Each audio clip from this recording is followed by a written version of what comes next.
Welcome to my class. नमस्ते student. बच्चों, आज हम कक्षा 8वीं की पाठ्य पुस्तक वसंत भाग 3 का अध्ययन करने जा रहे हैं, जिसमें हम चैप्टर नंबर पढ़ेंगे 15वां, जिसका शीर्षक है सुर के पद। सुर के पद, इस पद्य का यह सेशन नंबर 2 है।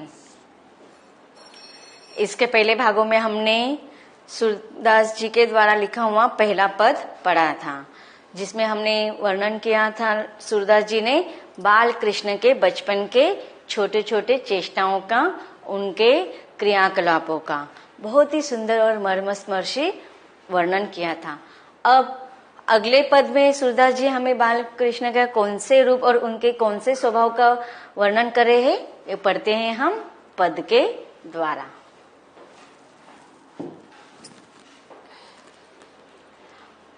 अगला पद पढ़ते हैं हम।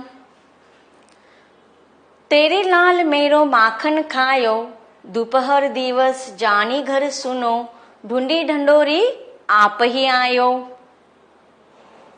खोली किमारी पैठी मंदिर में, दूध दही सब सखनी खवायो। उखल चढ़ी सीके को लीनो, अनभावत भुई में ढरकायो। दीन प्रतिहानि होती गोरस की, यह ठोटा को ने ढंग लायो। सुर श्याम को हटके न राखे, ते ही पुत अनोखी जाए। अब देखिए, इसके पहले पद में हमने जब उसका हमने स्पष्टीकरण पढ़ा था, तो उसमें हमें क्या समझ में आ रहा था कि बाल कृष्ण थोड़े छोटे थे और वह अपने स्वभाव के अनुसार, अपने रुचियों के अनुसार अपने माता मैया यशोदा से अपनी मन की बात कह रहे थे कि उनको लंबी चोटी चाहिए थी और वो बढ़ नहीं रही थी। तो इसका वर्णन हमने इसके पहले पद में किया। लेकिन अब ये जो पद है, सूरदास जी इन्होंने बाल कृष्ण के बचपन के से लेकर उनके बड़े होने तक के अलग अलग पदों की रचना की है। तो इस बीच में श्री कृष्ण के हर बाल लीला के, उनके किस प्रकार से वह सारे अपने आजू बाजू के गोपियों को, वहां पर रहने वाले जितने में घर में जितनी भी दासियां थी, उनको उनके साथ किस प्रकार से व्यवहार करते थे, इसका वर्णन किया है। अब श्री कृष्ण को तो बचपन से ही माखन बहुत प्रिय था, और जब माता यशोदा उन्हें ज्यादा खाने के लिए नहीं देती थी, तो वो क्या करते थे, अपने सखों के साथ अपने दोस्तों की टोली लेकर दूसरे घरों में जाकर वह माखन चोरी करते थे, माखन खाते थे। तो अब इस पद में सूरदास जी ने जिस कृष्ण का वर्णन किया है, अब वो थोड़ा बड़ा हो गया है। पहले पद में जिस श्री कृष्ण का वर्णन किया था वो थोड़ा छोटा था, अब वो थोड़ा बड़ा हो गया है और क्या करता है, घर घर जाकर माखन की चोरी करते हैं।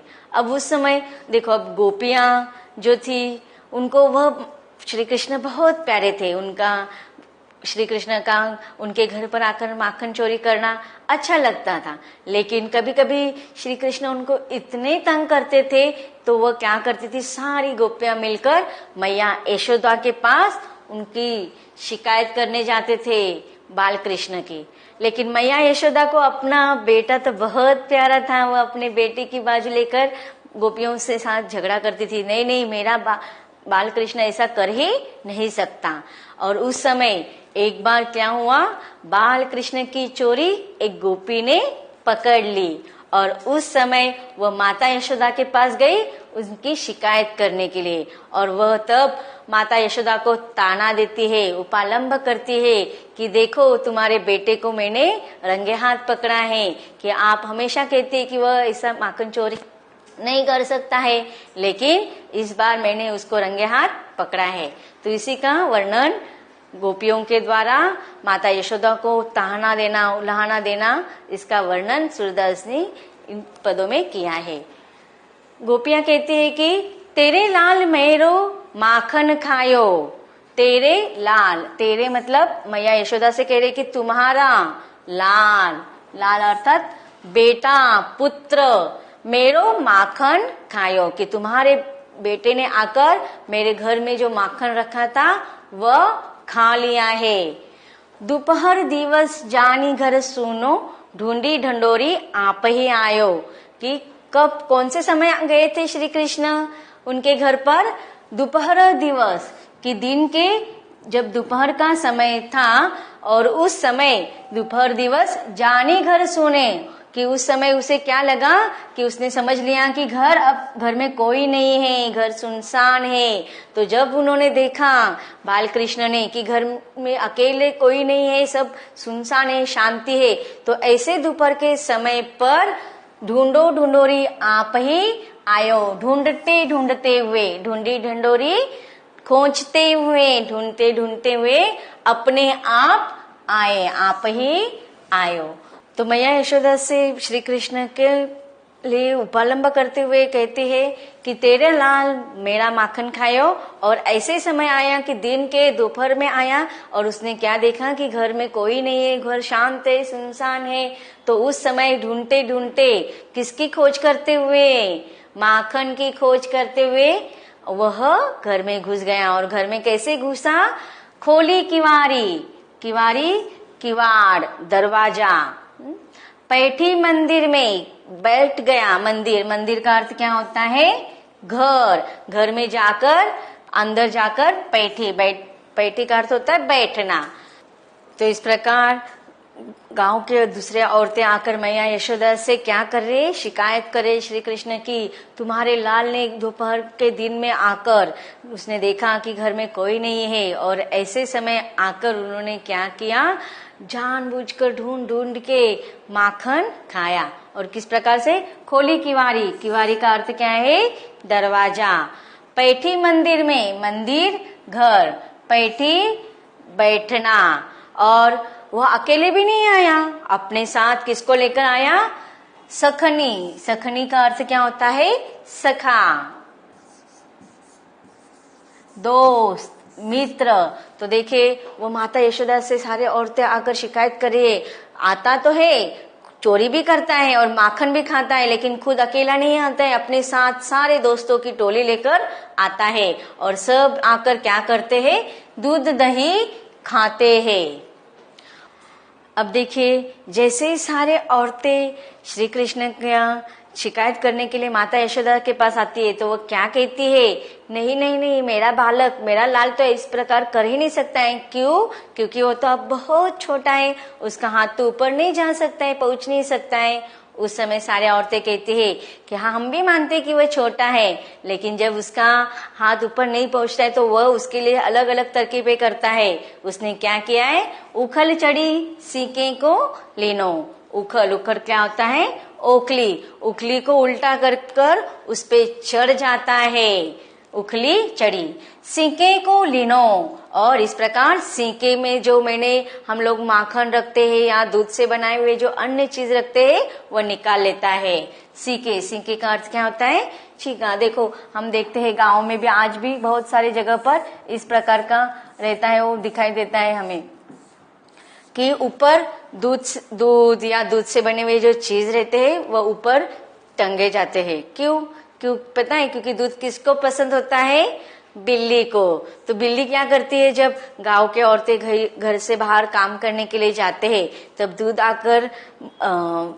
बिल्ली आकर दूध पी जाती है। इसलिए सारे औरतें क्या करते हैं, अधिकतर दूध या दूध से बने हुए जो जितने भी चीजें होते हैं वो ऊपर सिक्के में लटका कर चले जाती है। तो देखो यहाँ पर भी दिखाई देता है हमें कि ऊपर लटकाया हुआ। तो इस प्रकार बाल कृष्ण क्या करते थे, जब उनका हाथ नहीं पहुंचता था तो वो ओखली को उल्टा करके उस पर चढ़ जाते थे और सीके में जो दूध रखा हुआ होता है, जो माखन रखा हुआ होता है, उसको निकाल कर खा लेते थे।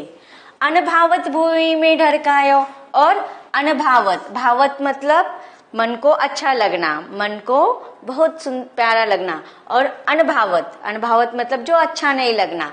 तो जो उनको अच्छा नहीं लगता है वह क्या करते हैं, भूई, भूई अर्थात जमीन पे ढरकायो, ढरकायो अर्थात गिरा देना। अब देखिए श्री कृष्ण ऐसे जानबूझकर करते होंगे, जो माखन खाने जाते थे तो खाते समय, अब वो छोटे बच्चा ही था, हम भी देखते हैं छोटे बच्चे जब खाते हैं तो आधा खाते हैं, आधा नीचे डाल देते हैं। तो उसी प्रकार जल्दबाजी में खाते खाते वो क्या कर देते थे, आधा माखन खा लेते थे और आधा जमीन पर गिर जाता था। इसलिए वो सारे औरतें और भी शिकायत करते थे, उनको और भी गुस्सा आता था।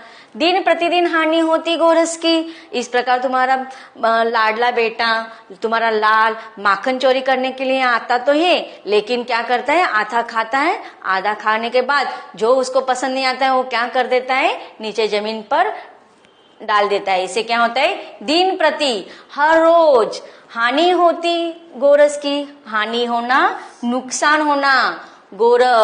गोरस का अर्थ होता है गो अर्थात गाय, और गाय के द्वारा दी गया रस अर्थात क्या, दूध। तो इस प्रकार वो क्या करता है, हर रोज आता है और हर रोज इस प्रकार दूध या दूध से बनाए जो अन्य चीजें होते हैं, दही, माखन या घी, ये सारे चीजों का वो क्या कर देता है, हानि कर देता है अर्थात नुकसान कर देता है। यह ठोटा कोने ढंग लायो, ठोटा मतलब तुम्हारा बेटा, पता नहीं तुम्हारे बेटे ने यह आदत, ये इस प्रकार के ढंग, इस प्रकार की आदत कहाँ से सीख लाया है। सूर श्याम को हटकी न राखे, ते ही पुत अनोखे जायो। और देखो अब सूरदास क्या कह रहे हैं कि सारे औरतें माता यशोदा को उपालंब करते हुए, ताना देते हुए कहते हैं, उल्हाना देते हुए कि श्याम को हटकी न राखे। श्याम अर्थात बाल कृष्ण को तुम क्या करती हो, हटकी न राखे। हटके मतलब तुम बिल्कुल भी उसको मना नहीं करती, बिल्कुल भी तुम उसको डांटते नहीं है कि इस प्रकार का व्यवहार तुम क्यों करते हो।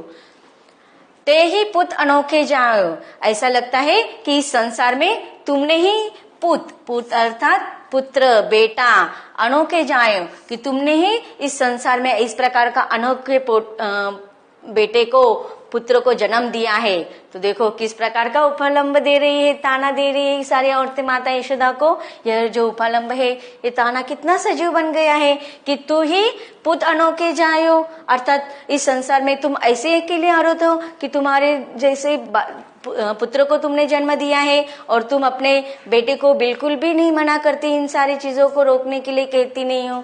और इस प्रकार के ताने देते हुए माता यशोदा से शिकायत करने के लिए सारे औरतें आते हैं। देखते हैं इन परिच्छेदों में आए हुए कठिन शब्दों का अर्थ। ढूंढी ढंडोरी खोज खोज कर, अनभावत जो अच्छा न लगे, बैठे बैठ कर, ढरकायो जमीन पर बिखेर देना, फैला देना, ठोटा बेटा, हटकी मना करने का भाव, जायो पैदा करना। प्रसंग देखते हैं। प्रस्तुत पंक्तियां हमारी पाठ्य पुस्तक वसंत भाग 3 से संकलित सूरदास के पद नामक पद से ली गई है। इसके रचयिता सूरदास जी है। इन पंक्तियों में कवि ने बाल सुलभ कृष्ण का वर्णन किया है। बालक श्री कृष्ण अपने सखाओं के साथ एक गोपी के घर में घुसकर उसका माखन खा लेते हैं और वह उसकी शिकायत करने माता यशोदा के पास आते हैं और उल्हाना भरे स्वर में वह यह पद कहती है।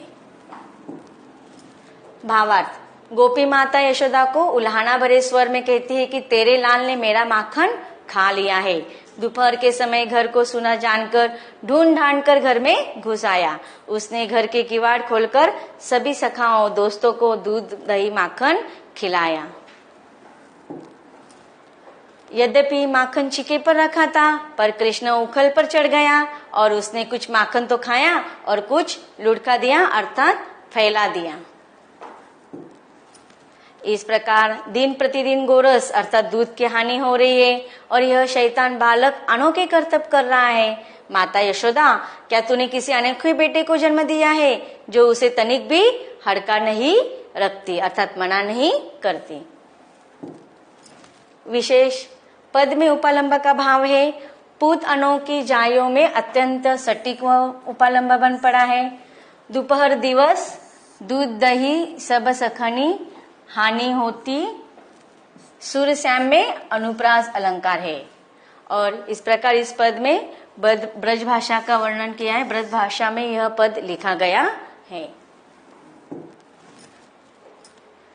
तो बच्चों, अब तक हमने सूरदास द्वारा लिखित सुर के पद, इसमें 2 पद का अत्यंत विस्तार के साथ विश्लेषण कर लिया है। यह सूरदास के पद यहीं पर खत्म होते हैं। धन्यवाद।